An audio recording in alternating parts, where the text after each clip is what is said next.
The afternoon I walked between two armies and silenced every wolf on the battlefield. I wasn't thinking about power or prophecy or the ancient bloodline sleeping in my veins.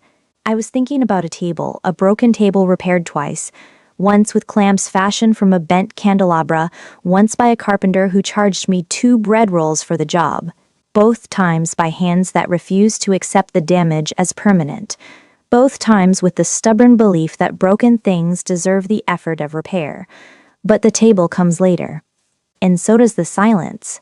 Let me start with the morning after everything fell apart for the second time, and the discovery that healing, like all honest work, requires the one thing I have never been good at: patience. My name is Brielle Thane. 2 things you need to know. First, I'm the last living descendant of the Ashenmore pack, an ancient bloodline that could calm, suppress, or command any wolf alive. My mother hid what she was for 20 years. The wolves who destroyed her people have been hunting survivors ever since. They're burning villages in the east, and they're coming for me. Second, I'm in love with the Alpha King of the Ravencrest Dominion, a man whose wolf nearly consumed him, who hadn't spoken in 11 months until I stumbled into his chamber and fell asleep on his chest, who communicates through repaired furniture and wool socks and a door gap measured in inches, whose trust I shattered by telling him the truth about my blood, that the miracle between us might be genetics rather than choice. His wolf came back. The furniture didn't survive. And the door that had been opening wider every day closed to 3 inches, then grew to 4. Now I was rebuilding, 1 inch at a time. Because there's an old saying in Dunhallow, a river that's been dammed will find its way back to the sea. It just takes longer. I intended to be the river. Day 1 of the rebuild, I brought breakfast. Not from the kitchens. Dagna would have objected to unauthorized food transport, and honestly, after everything that had happened, getting reprimanded for bread theft felt like a manageable problem. I took it from my own ration: a roll, some dried fruit, a piece of cheese that was optimistic about its remaining shelf life. I placed it on a cloth beside the 4-inch gap and sat down on the antechamber floor. "Good morning," I said. "The cheese is questionable but well-intentioned. The bread is yesterday's, which means it's achieved the structural integrity of a building material. You could repair furniture with it. Might be more effective than candelabra clamps." Silence. Breathing. That deep, resonant vibration behind the door. The sound I'd learned to read the way other people read facial expressions. "I'm gonna clean the antechamber now," I said. Not because it needs it, although it does. Spectacularly, but because I need something to do with my hands while I sit out here and wait for you to decide whether I'm worth 4.5 inches. I cleaned. 4 hours. The same work I'd done on my first day: sweeping shattered furniture, scrubbing claw marks, cataloging damage. The meditation of physical labor. The patience of a woman who had learned that the most important things in the Ironhold Citadel happen slowly. When I left that evening, the food was gone. The gap was still 4 inches. My grandmother used to say, "Don't count the fruit while the tree is still growing." So I didn't count. I just watered. Day 2. I brought more food and talked about the weather. About Tessa's ongoing diplomatic campaign against the kitchen staff for better bread. About the sentries in the corridor who had started placing bets on whether the gap would grow or shrink. "The tall one, Harlan, has 3 coppers on wider by Thursday," I said. "The short one, I think his name is Bryn, but I might be inventing that, has 2 coppers on she gets eaten by Tuesday." I find his lack of faith personally offensive but financially understandable. A rumble. Low. Faint. The first sound from behind the door since the confession. My heart stopped. Restarted. Resumed at an inadvisable pace. "Hello again," I whispered. Then louder. "I mean, good." "Fine. A rumble is fine. I'll take a rumble. Rumbles are our foundational language. We built this entire relationship on rumbles and broken furniture, and honestly, that's more than most people start with. The gap didn't grow, but the rumble had happened. Day 2 was a victory measured in vibrations. Day 3, I arrived at the antechamber and found something beside the door. Not socks, not a blanket, a piece of wood, splintered, familiar. One half of the table he broken during the confession. The table repaired once before with candelabra clamps. The table that had survived everything his wolf had done until it couldn't survive what I'd done. One broken half. Placed with intention, the split edge facing upward, the scar visible. He was showing me the damage, saying, with the only language available, "This is what happened. This is what's left. This is what I can give you right now." I picked it up, turned it in my hands, ran my fingers along the fracture line, the place where the wood had given way, not from force alone, but from the accumulated weight of being broken and repaired and broken again, until the material simply couldn't hold. There's a saying among carpenters, wood remembers every wound. This wood remembered all of them. I carried the half table to the Citadel carpenter, a wiry old wolf named Garin who worked in a basement workshop smelling of sawdust and quiet competence. "Can you fix this?" I asked. He examined the break. "This has been repaired before. Clamps improvised, crude but functional." He traced the wood grain. "What keeps breaking it?" Complicated question. Furniture shouldn't have complicated questions. This furniture does. He repaired it. Properly. Glue, dowels, sanding, the kind of work that respects the material rather than just forcing it together. The split remained visible, a pale line to the dark wood, like a scar through skin. But the joint was solid. "It'll hold," Garin said. "But whatever keeps breaking it, the wood won't survive another break. There's a limit to how many times you can shatter a thing and expect it to come back." "I know," I said. "That's why this time it needs to be done right." I paid him with 2 bread rolls from my ration. He accepted them with the expression of a man who had stopped asking questions about the West Wing. Day 4, I left the repaired half beside the gap. "Fixed," I said through the door.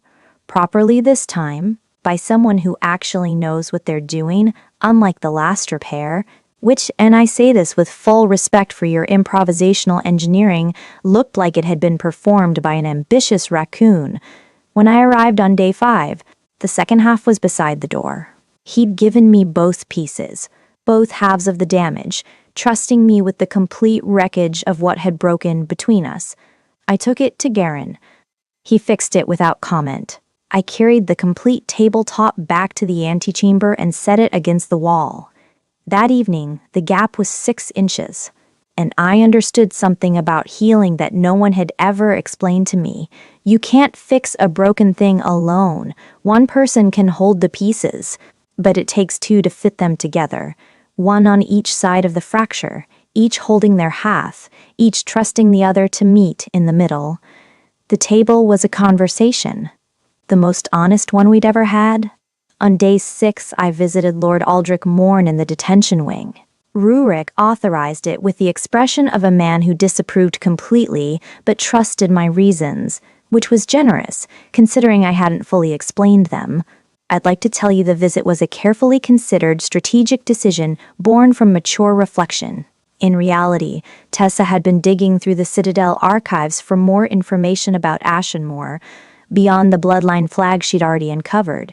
But every relevant document had been removed, filed, or destroyed. The only person who knew the full truth was sitting in a cell, and he demonstrated a willingness to trade information when it served his purposes.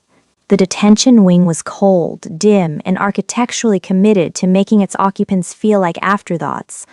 Morin's cell was larger than most, a concession to his former rank, but still unmistakably a cage.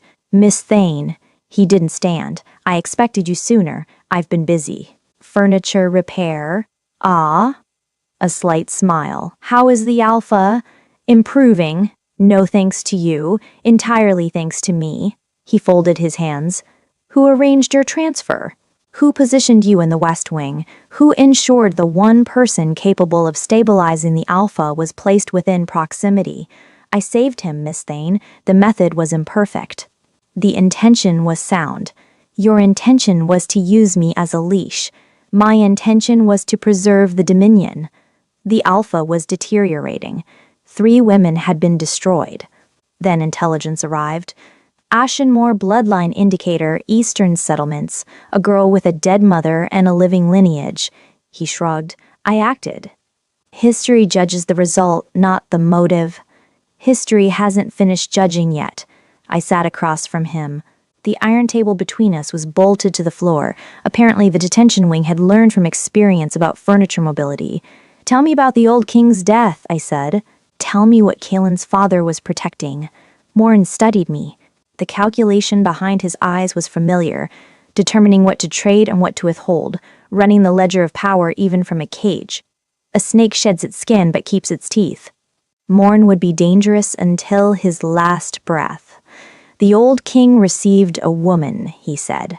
23 years ago, an Ashenmore woman, heavily pregnant, fleeing the purge that had destroyed her pack. She came to the citadel seeking protection. The king, who honored an ancient pact between the Voss bloodline and the Ashenmore, took her in. My mother, pregnant with me. The hunters followed. 60 wolves sanctioned by a continental coalition that had decided Ashenmore power was too dangerous to exist. His voice was clinical, reportorial. The old king refused to surrender her. He held the eastern gate while she escaped through the service tunnels. And they killed him. He killed 9 of them first. Then yes. Morn paused. The official record says hunting accident. The actual record says the Alpha King of the Ravencrest Dominion died protecting an Ashenmore woman carrying an Ashenmore child. Where did she go? East, a farming settlement. Dunhallow. He let the name settle. Where she lived quietly for 6 years, raised her daughter, died of a fever that may or may not have been natural, and left behind a child who had no idea what she was. Until you sent a tax collector. Until I recognized an opportunity to recover what the old king died to protect. He leaned forward. The pact between Voss and Ashenmore wasn't sentimental. An alpha bonded to a mediator is the most powerful political unit on the continent. The old king knew that. His son doesn't, but his wolf does. Why do you think the beast calmed when you touched him? It wasn't just blood. It was recognition. A Voss wolf meeting its Ashenmore counterpart. The bond his father tried to forge, completed by accident in a bedroom. There's one more thing I need. Where did the old king keep her when she was here? Something almost human crossed Morn's expression. Lower level? East corridor. 3rd door past the armory. He paused. I never cleared the room. Some things are difficult to erase, even for practical men. I stood. Turned to leave. Miss Thane. His voice followed me. The wolves who killed the old king are commanded by General Aldris Varen. He's been hunting Ashenmore for 30 years, and he is very good at his work. I know. Do you know what the High Mediators could actually do? Not the calming. The real power? The ability that made the coalition decide an entire bloodline needed erasing? I waited. They could walk onto a battlefield and make every wolf stop fighting, not through force, through something worse, the removal of hierarchy itself. Imagine soldiers who can suddenly choose whether to obey. Imagine dominance, the fundamental organizing principle of every wolf society simply switching off. That sounds like freedom. That sounds like the end of civilization as we've built it. Every structure is built on dominance hierarchies. Remove them and everything collapses. His eyes held mine. That's why they hunted you. Not because Ashenmore was dangerous. Because Ashenmore was destabilizing. Or liberating. Depends which end of the leash you're standing on. History is written by the side that survives, Miss Thane. Make sure it's yours. The room was exactly where Morn had said. Lower level. East corridor. 3rd door past the armory, sealed with an iron lock that Rorik broke with a single twist. Inside, dust. Years of it. Undisturbed, a bed, neatly made. A writing desk, a wooden chest containing folded clothes. Simple, practical, sized for a woman preparing for a baby rather than for fashion. Dried herbs and glass jars. A small collection of books. And in the corner, beside the window where morning light would fall, a cradle, hand-built. The joinery was excellent, but not professional. The work of someone who knew how to use tools but didn't do it for a living. Someone who had taken time. care, who had measured and sanded and assembled each piece with the attention of a person building something for a child who hadn't arrived yet. The old king had built this, with his own hands, for a baby he would never meet. For me, I knelt beside the cradle, touched the smooth wood, rocked it gently, and listened to the faint creak of joints that had waited 23 years for someone to do that. There are moments that rearrange everything you thought you knew about yourself. Most of them are quiet. This one was silent. Just a woman kneeling beside a cradle in a dusty room, understanding for the first time that she had been loved before she was born, that someone had built a bed for her before she existed, that a king had held a gate and bled and died so that she could grow up somewhere safe enough to never know any of this. Brielle, Rorik's voice from the doorway. Quiet. Are you? I'm fine. I wasn't fine. But the word did its job, which was to allow me to continue functioning while every assumption I'd ever made about my own history collapsed beneath me like ice on a warming river. On the desk, beneath the dust, I found two things. The first was a bundle of letters tied with cord. Correspondence between my mother, Ashara Vale, a name I was still learning to connect to the woman I remembered, and the old king. The letters were warm, careful, formal, but not distant. Two people building trust across a vast power differential, a mediator and a king, negotiating protection and finding something that looked remarkably like friendship. The second was a journal. My mother's handwriting. I recognized it from the few notes she'd left at home. Recipes and household instructions that my father had kept in a drawer, because throwing away the handwriting of a dead woman felt like throwing away proof she'd existed. The journal contained instructions, how the mediator power worked, how to access it, what it cost. I read the passage about cost 3 times. The mediator's gift is not creation, it is removal. We do not generate calm. We remove the hierarchy that generates conflict. The cost is proportional to scale. 1 wolf, negligible. A room, exhaustion. A battlefield, dangerous. The body cannot sustain the output without training, and training requires years. I no longer have. If you are reading this, my daughter, you have not been trained. Using it at scale will drain everything you have. It may kill you. Use it only if there is no alternative, and if you use it, make sure someone is there to catch you when you fall. I closed the journal, held it against my chest. My mother had carried this knowledge across 20 years of hiding, had written it down so that the daughter she couldn't protect would at least be warned, had done the only thing a dead woman can do for her living child, leave instructions and hope. I allowed myself exactly 60 seconds of comprehensive emotional collapse. That's the budget. You spend it. You carry what you've learned into whatever comes next. Your father built me a cradle. I set it through the gap. 7 inches now.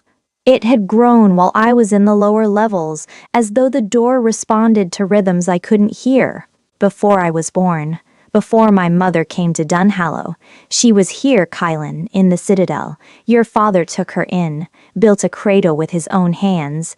My voice cracked. I let it. And then wolves came for her, and he held the gate while she ran, and he died. For her, for me. Silence.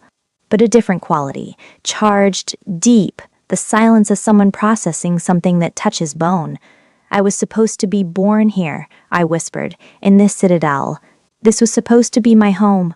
From behind the door, a breath, ragged, uneven, the breathing of someone fighting to maintain composure and losing. I found letters, I continued, between my mother and your father. They had a pact, Ashenmore and Voss, protection, partnership. Press my palm flat against the door. This isn't blood chemistry, Colleen.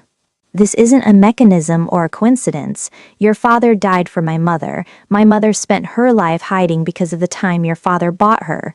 And 23 years later, their children found each other through a door gap, and the first thing your wolf did when it felt me was go quiet.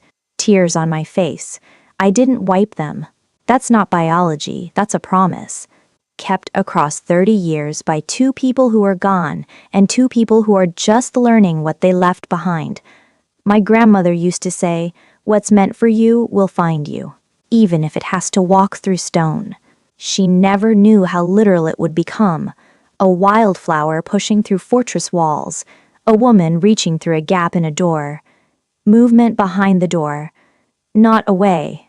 Toward. I could feel the warmth of his presence through the oak. Then his hand came through the gap. Not fingertips this time. His whole hand. Open. Extended.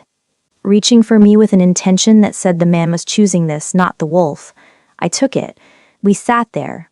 His hand in mine through the gap. Me on the antechamber floor. Him in the darkness of his chamber. Connected through 7 inches of open space and 30 years of intertwined history. His thumb traced a circle on my palm. Slow. Purposeful. A new gesture. Part of a language still being written. After a long time. 10 minutes, 20. I stopped counting. The door moved. Opened. Not 3 inches, not 7. All the way. Keelan stood in the doorway. The chamber behind him was different. The table, both repaired halves, joined by Jaren's careful work, sat in the center. Not against the wall. Not shoved aside. In the center where a table belongs. Where 2 people could sit across from each other and share a meal. He placed it there while I was in the lower levels, finding cradles and letters and the architecture of a destiny I'd never known about. While I was learning that I had been loved before I was born, he'd been up here arranging furniture, making a space, preparing a home for the woman who was already home but didn't know it yet. He looked at me, amber eyes with gold at the edges, the balance I'd come to understand as him. Integrated. The version of Kalen Voss that existed only when the man and the beast were in agreement. His hand came up, that trembling, careful gesture. His fingers touched my face. He didn't stop this time. He leaned forward, slowly, giving me every opportunity to pull back. His forehead touched mine. His breath mixed with mine. And then, with the tender care of a man who has thought about this moment for days and is terrified of getting it wrong, his lips met mine. Gentle, brief, almost tentative. The kiss of 2 people who understood, with painful clarity, that what they held was fragile enough to shatter and precious enough to be worth the risk. My mother used to read me a poem, only one, the same one, every night. I'd forgotten most of it, but one line survived. Love is not a shelter from the storm. Love is 2 people choosing to stand in the rain. We were standing in the rain, and it was the most beautiful place I'd ever been. When we broke apart, 3 seconds, maybe 4, the most important heartbeats of my life, his eyes had changed. Amber, pure amber, no gold at the edges, no wolf, just the man. For 3 heartbeats, I saw him, the real him, the person beneath the crown and the beast in the 11 months of isolation. A man with warm eyes and a scared expression and the faintest hint of a smile that he probably didn't know was there. Then the gold returned, gently, like a tide coming home, the wolf settling into its place rather than seizing control. But I'd seen him. For 3 heartbeats, I'd seen the man his father had raised before the wolf took everything. There you are, I whispered. The corner of his mouth lifted, barely, just enough. Here, he said. One word, rough, chosen, present, accounted for, not going anywhere. Well, I said, because my coping mechanisms are nothing if not reliable, that was worth 5 days of floor scrubbing and 2 bread rolls in carpenter fees. A sound from his chest, not a rumble, not a growl. A laugh, broken, brief, surprised out of him like something escaping from a place it had been locked away. The second laugh since I'd known him, and it hit harder than the kiss, because laughter requires something that kissing doesn't. Joy. For one moment, in a chamber with open doors and morning light and a table positioned like a declaration, the most feared wolf on the continent felt joy. And I decided, with the quiet certainty of a woman who has found the thing she didn't know she was searching for, that I would burn entire kingdoms to hear that sound again. The joy lasted 6 hours. Then the war council happened. The great hall, the same room where I'd scrubbed floors and been called a field mouse, was now a command center, maps on every surface. Troop positions marked with colored stones, the grim architecture of people preparing for something they hoped wouldn't come but knew would. Killin presided, not through speeches. The words were still expensive, still rationed, still delivered in fragments that made each one land like a stone dropped into still water. Through presence, through the weight of attention that made everyone orient toward him the way iron filings orient toward a magnet. Rorik delivered the intelligence. Eastern scouts confirmed General Aldris Varen's force was moving west, not 60 wolves, 300, an army, organized, led by a man who had spent 30 years perfecting the art of hunting things that didn't want to be found. They'd burned 4 settlements in the past week, 3 days from Dunhallow, 2 days beyond that, the Ironhold Citadel. The Citadel can hold, Rorik said. These walls have stood for centuries. If we consolidate forces, Dunhallow. My voice cut across the tactical discussion. Every head turned. What happens to Dunhallow? Rorik's pause told me everything. The eastern settlements aren't defensible. If we pull forces east, we weaken the citadel. If we don't, my family is in Dunhallow. My father, my siblings, 90 wolves who have never raised a claw in combat. I understand, but the strategic priority is to sit behind 300-year-old walls while people burn. I looked around the room. A fortress that protects itself while its fields burn will starve before it falls. I don't know if that's a real military saying or if I invented it in the moment. It sounded true. Sometimes that's enough. I can stop this, I said. The room went quiet. The Ashenmoor mediators could walk onto a battlefield and end the fighting. My mother's journal describes the process.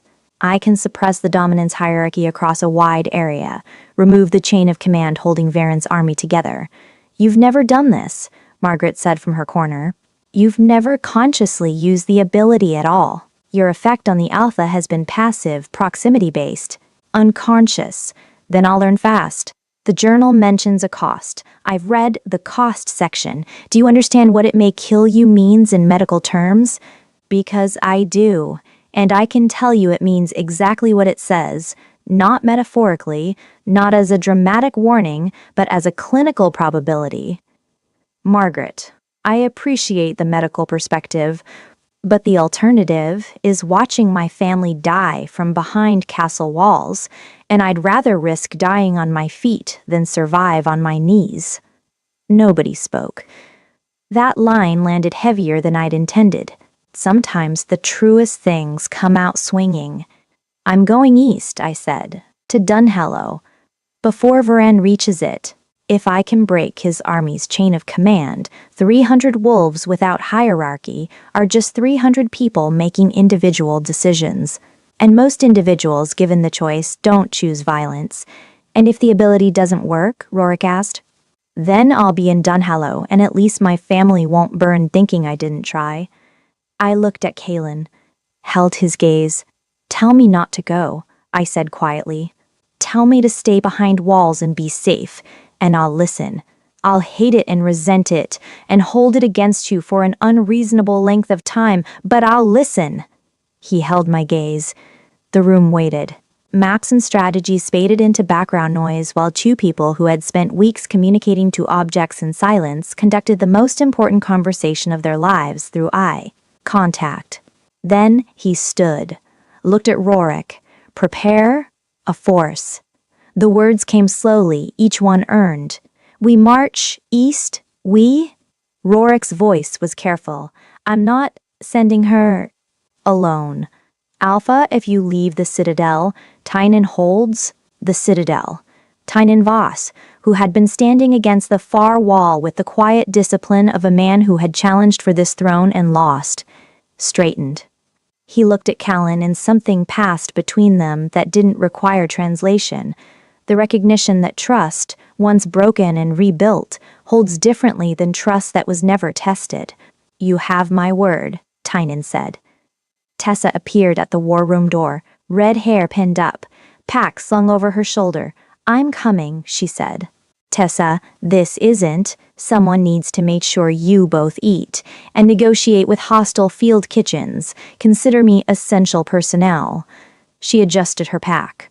Also, Dagna says, I'm quoting, if they're determined to get themselves killed, at least make sure the maid has clean socks. So I'm bringing extra socks.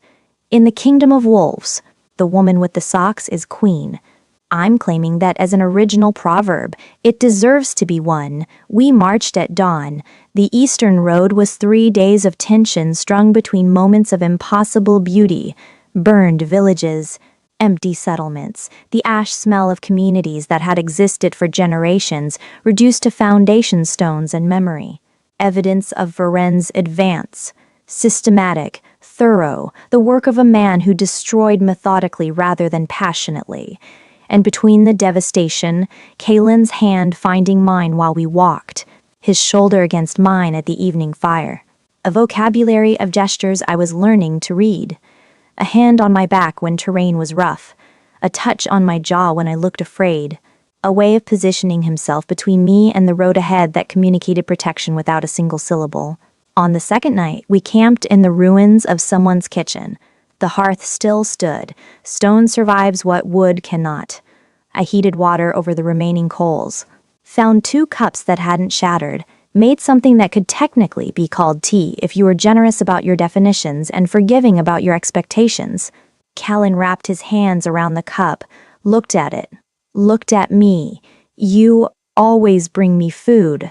The words came slowly, but behind them, that rare flicker at the corner of his mouth.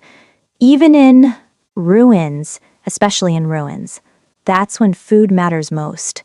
We drank terrible tea in a burned kitchen while the smoke of someone else's life drifted around us, and it was somehow both the saddest and most intimate moment of the march. Because comfort isn't about the quality of what you're given, it's about the hands that give it to you when everything else is gone. Later that night, we passed the remains of a fully destroyed settlement. Nothing but charred beams and stone foundations. Kalen stopped. Stared. His eyes shifted, gold pressing forward, the wolf responding to territory violation. I took his hand. The gold receded. Whoever did this has been doing it for 30 years, I said. They killed your father to start it. He looked at me, those balanced eyes. Won't finish. 2 words, a kingdom's worth of promise. Varen had spent 30 years making sure Ashenmore stayed dead. He was about to discover that dead and finished are very different words. On the 3rd morning, we reached Dunhello. My father was smaller than I remembered. Not physically. He was the same broad-shouldered farmer he'd always been, but the guilt had compressed something in him, made him occupy less space. He stood in the doorway of our house, the house I'd grown up in, the house where my mother had died, the house I'd been sold from, and looked at me with an expression that contained 22 years of fatherhood, 4 weeks of guilt, and the absolute inability to form any of it into words. I understood wordless men. I'd gotten quite good at them. You look terrible, I said. You look like a queen. I look like someone who's been sleeping in a tent for 3 days, but I'll take the promotion. He glanced past me. Adsalan, who stood behind me with the quiet intensity of a man meeting his partner's father under circumstances approximately 40 times more complicated than that scenario typically warranted. The Alpha King, my father said. Kalen. I reached back, took Kalen's hand, drew him forward. His name is Selan. My father looked at our joined hands, at Kalen's face, back at the hands. Does he talk? When it matters. Kalen stepped forward, extended his free hand. The gesture was precise. A man who understood that this moment, however awkward, mattered to the woman standing between them. My father took the hand, shook it, and Kalen spoke. Not fragments this time. Sentences, full sentences, pushed through with the visible effort of a man spending every word he'd been saving for weeks in one devastating investment. She brings me food when I couldn't feed myself. She brought her own rations. He breathed, fought, found the words. She talked to me through a door when everyone else was afraid. Each word a stone being placed, a bridge being built, bravest person I've ever known. The silence that followed wasn't empty. It was full of a farmer understanding that the man holding his daughter's hand had just spent more words in one moment than his recovering voice could comfortably afford. That the expenditure was deliberate. That it was, in its own way, the most expensive gift he could give. My father's eyes were wet. His grip on Kaylin's hand tightened. "Take care of her," he said. "She takes care of me." Kellen paused. "That's how it works." I was crying, the messy kind. The kind where your nose runs and your face does things that would disqualify you from any formal portrait. My father was crying too, though he'd deny it to his grave. Some reunions aren't about forgiveness. They're about understanding that the people who hurt us sometimes did it carrying weights we couldn't see, making choices between terrible and worse. And that holding that knowledge without letting it poison you is the heaviest, most necessary work a heart can do. Varen arrived on the fourth morning.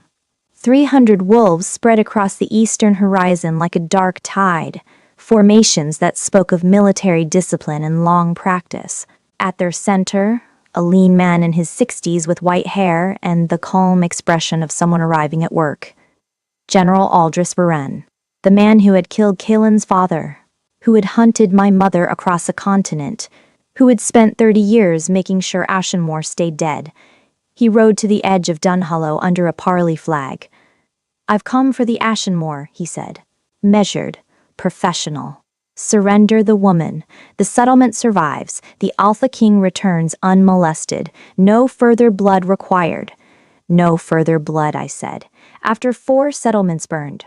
After 3 women destroyed by the isolation your purge created, after a king who lost his father and spent a year trapped inside his own wolf because the person who could have helped him was hidden in a farming village, because you made her hide.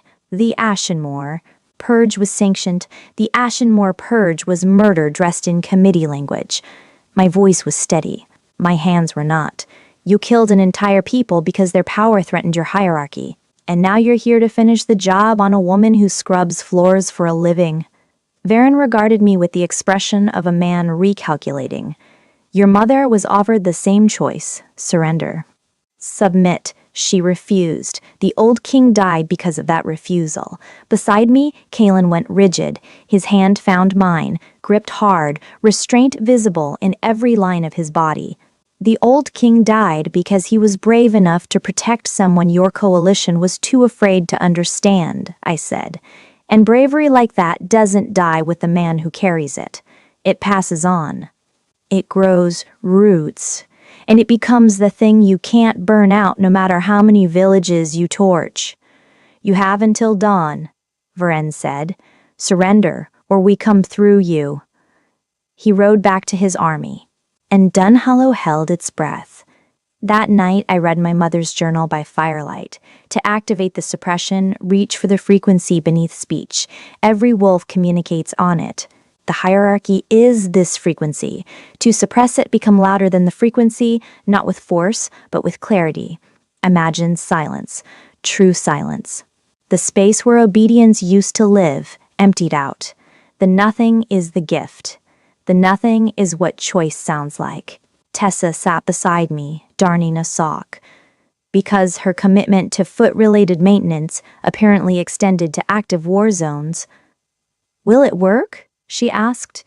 "I don't know. My mother couldn't finish training me because she was dead, so I'm working from a journal and raw instinct, which is the Ashenmore equivalent of performing surgery based on a pamphlet. Encouraging. Tessa, if something happens tomorrow, nothing is happening to you tomorrow. I brought extra socks and I refuse to have carried them for nothing." She stabbed the sock with her needle for emphasis. "You're going to survive. Use your mysterious ancient power and come back and eat breakfast at that table. Because I didn't walk 3 days across burned countryside to watch my best friend die in a field. That's not how this story ends. That's not how logic works. That's exactly how love works. Love has beaten logic every single time since the beginning of the world, and I'll put my money on love." She looked at me, fierce, frightened, refusing to be anything other than exactly who she was. So you do whatever you need to do tomorrow, and then you come back. Because people are waiting for you. People who carried extra socks across a continent for you. Don't make those socks meaningless, Brielle. I hugged her. She hugged back fiercely, and I felt her hand shaking against my shoulders. Some friendships are tested by distance or time or silence. Ours was tested by a 3-day march through burned villages toward an army that wanted to erase my bloodline. And it held. Like the table. Aelin found me later, sitting at the edge of camp, staring east toward Varen's fires. He sat beside me, close, shoulders touching. Scared, he said, not a question. Terrified. You? He held his hand out, palm down. Trembling. Same, I said. We sat in the kind of silence that doesn't need filling, the kind we'd built through weeks of door gaps and antechamber floors, the silence that says, I'm here, and that's enough. After a long time, he reached into his coat, pulled something out, held it in his closed fist, deciding. Then he opened his hand, a wildflower, small, pale purple. Growing season was wrong, too cold, too late, no reason for it to exist. He'd found one anyway, the way he always did, a weed surviving the impossible, brought to me because he wanted me to have something beautiful before the ugliness arrived. I pressed it between the pages of my mother's journal beside the instructions for the power that might kill me, beauty and danger between the same pages. That felt right. That felt like us. If something happens tomorrow, I started. He put his finger against my lips, gently, stopping the sentence. Together, he said. Whatever happens. One word. 2 syllables. More than enough. Dawn came the color of iron. Varen's army advanced at first light. 300 wolves in formation, disciplined, controlled, operating under a dominance hierarchy refined over 30 years of hunting things that didn't want to be found. Our force, 50 wolves from the garrison, plus Dunhallow's defenders, formed a line at the settlement's edge, outnumbered 6 to 1. The math had the general demeanor of a physician delivering unfortunate news with practice calm. Kellan stood at center, fully shifted to combat readiness, claws extended, features sharpened, the hybrid state. His eyes were balanced, amber and gold, man and beast. He touched my face one more time, 2 fingers against my cheekbone. The gesture that had become his signature, everything he couldn't say, compressed into the briefest possible contact. Then he turned to face the army. The charge began, wolves hit wolves. The field dissolved into the organized chaos of close combat, claws and teeth, and the primal violence beneath every political structure. Our wolves fought well. Kaelin fought brilliantly. Tactical mind and primal power in concert, devastating and precise. But there were too many. I watched from behind the line, watched our wolves fall. Watched Tessa drag wounded fighters to cover with a strength that shouldn't have existed in a laundry worker. It was the strength of fury, of refusal, of a woman who had decided that people were going to survive today and was prepared to argue with the universe about it. I watched Kalen take hits, a slash across his back, a blow to his injured knee, the same knee from the challenge, the one that never fully healed. He staggered, recovered, kept fighting. Then 6 wolves hit him simultaneously, coordinated, targeted. He took 2 down, 3, but the 4th caught his legs. The 5th drove him to the ground. The 6th pinned him, claws at his throat. His eyes blazed, gold surging, the wolf fighting for control, the man drowning. He was going down, and something in me, something that had been sleeping for 22 years, something that stirred the night I pressed my cheek to a stranger's chest and heard a heartbeat that sounded like home, woke up. I didn't think about the journal, didn't reach for frequencies or imagine silence. I just felt his heartbeat falter through the bond between us, and something inside me said no. Not him, not today. Not while I'm still breathing and carrying the blood of women who ended wars by walking between armies. I stepped onto the battlefield, and the world went quiet. Silence. Not the absence of sound, the absence of something deeper. The frequency beneath speech. The invisible architecture of command and submission and hierarchy that organizes every wolf's existence. I removed it. Every wolf on that field, 300 attackers, 50 defenders, Kalen, the wolves pinning him, felt the dominance hierarchy simply switch off. Like a sound you've heard your entire life suddenly stopping, like gravity becoming optional. Like waking from a dream you didn't know you were having and discovering that the world is shaped differently than you were told. The fighting stopped.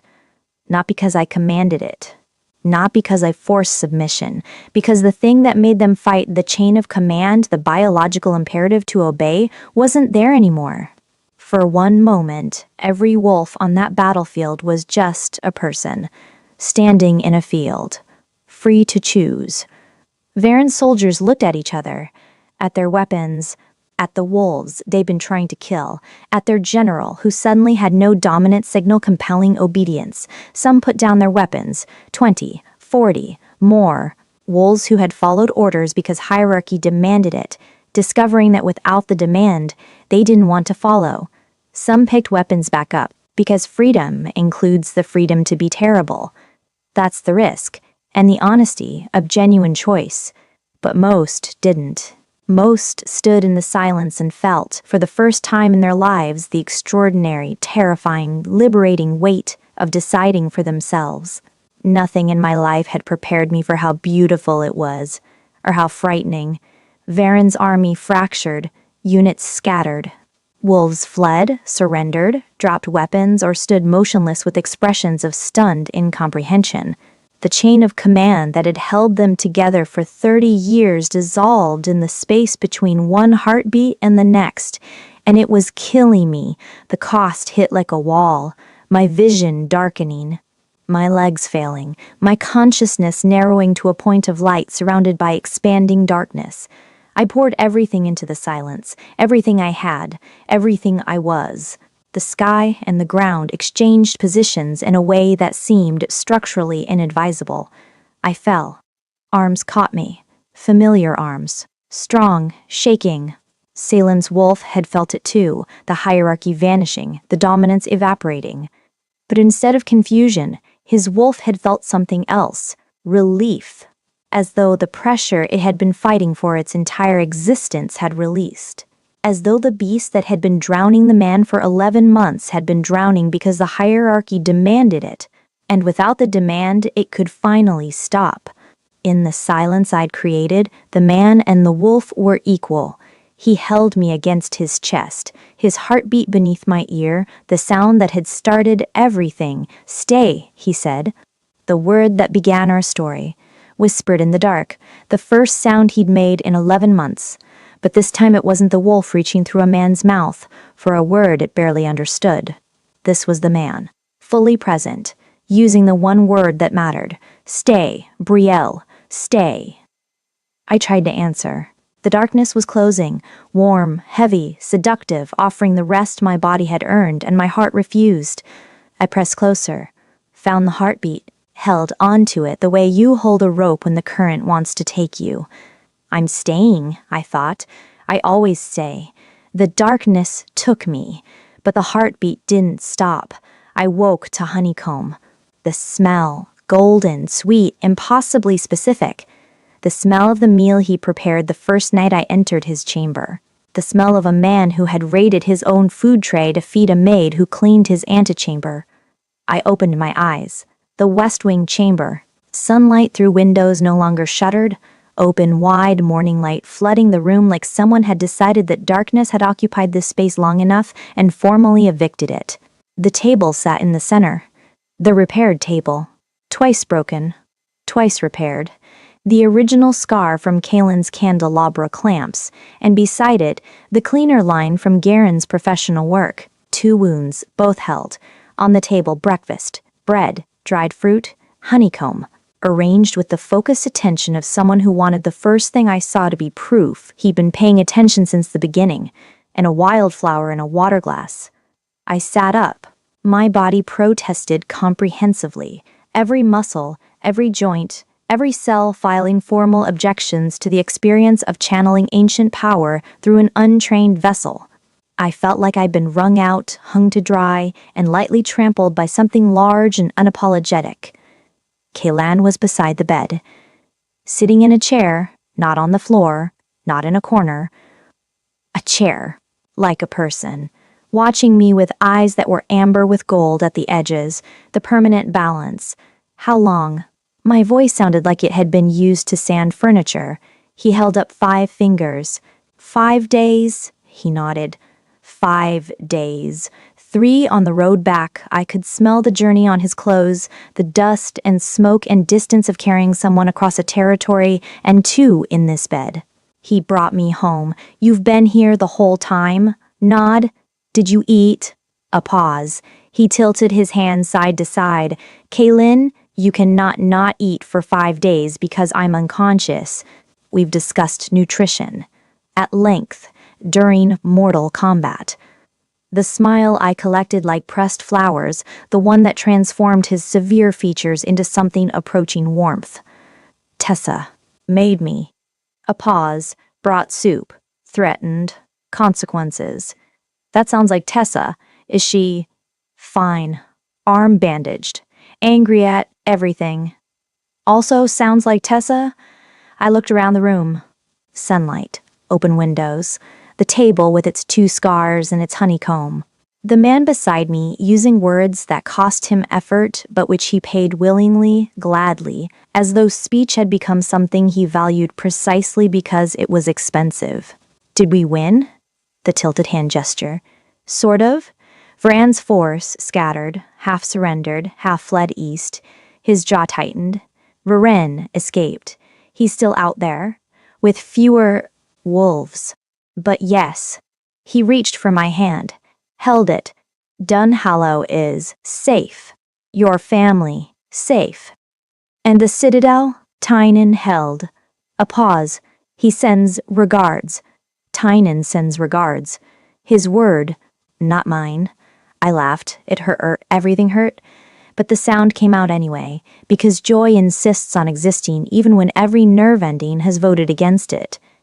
Killen's grip tightened. His expression shifted, the smile fading into something deeper, more serious, more afraid. 5 days, he said. You were gone. 5 days. His voice cracked, not on a word but on the space between words where everything he couldn't say lived. 5 days of sitting beside a bed listening for a heartbeat the way I'd once listened for his. 5 days of not knowing. I'm here, I said. I stayed. You stayed. He lifted my hand, pressed it against his chest. Over his heart. The same gesture I'd made weeks ago when I told him, this is steady when I'm here. That's real. His heart was calm. Not the fragile, managed calm of early recovery. The real thing. Earned through weeks of rebuilding and a kiss and a wildflower and 5 days of vigil beside a bed, choosing to sit and wait and trust that the woman who always came back would come back one more time. The table's holding, I said. He looked at it, at the 2 scars, at the breakfast. Twice, he said, twice broken, twice repaired. No more breaking.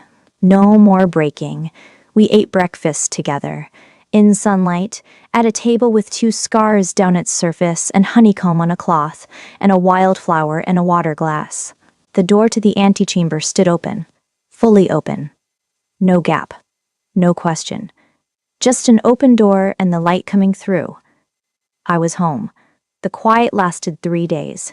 3 days of meals at the table, of sleeping beside him, of Tessa bringing blankets and Margaret monitoring vitals and Rorik delivering reports with the expression of a man who wanted to preserve this peace but couldn't. On the 3rd day, the reports caught up with us. Report 1, Varen had regrouped. Fewer wolves, but the core remained loyal, moving south toward allies. Report 2, word of my power had spread across the continent. Every pack, every territory, every structure built on dominance had heard that an Ashenmoor could switch off hierarchy on a battlefield. Some were terrified, some fascinated. All wanted to know, could she do it again? Report 3 came from Tynan at the Citadel. A document from the reconstituted Elder Council sealed and stamped with weight I could feel before I read a word.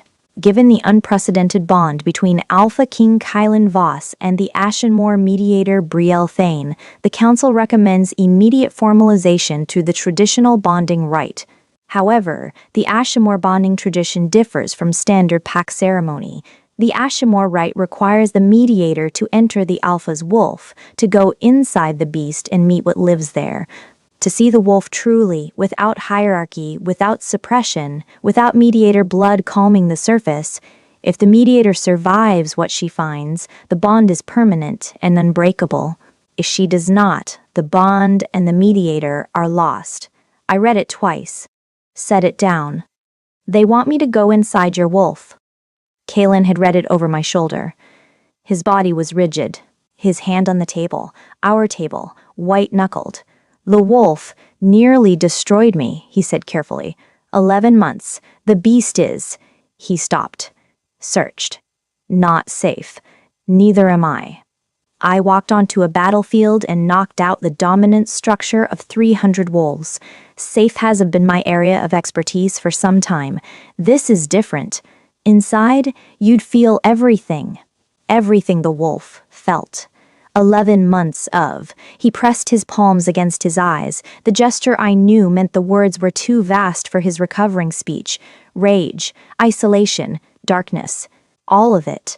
I know. You might not come back. I know that too. Then why? Because 3 women died or broke trying to get close to you. Because your wolf destroyed them. And the only way to prove to the Council, to the continent, to you, that what we have isn't blood chemistry is to walk into the thing that destroyed them and come out the other side. He stared at me. Those amber and gold eyes holding everything his fragments couldn't carry. I don't need proof. Maybe not, but the continent does, and every pack wondering whether the Ashenmoor is a weapon or a woman. They need to see the bond holds, that it's real, that it survives the wolf at its worst. You would go into the beast. For me, I fell asleep on a stranger's chest because I was too tired to be afraid. I talked about furniture during your death fight. I walked onto a battlefield and silenced 300 wolves. I squeezed his hand. Going inside your wolf is just the next door I walk through. The gap, he whispered. The gap. I've been walking through your gaps since day 1, Salin. This is just the biggest one. He closed his eyes. When he opened them, the amber was brighter. The man fully present. If you go in, he said. The clearest, longest statement he'd spoken, each word placed with the care of someone building something that absolutely had to hold. And you find something terrible. Something that makes you afraid. Something that makes you want to leave. I won't leave. Promise me. I promise me. With the wildflower. I understood.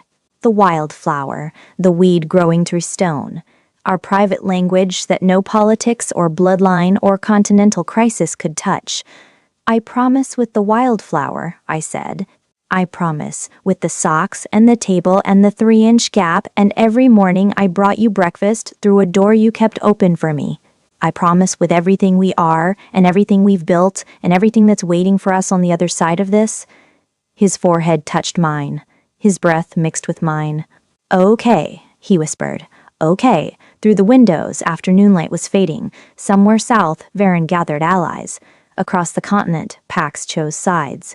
And in the bond between an Alpha King and the last Ashenmoor, a wolf was waiting. Not the broken beast from 11 months ago.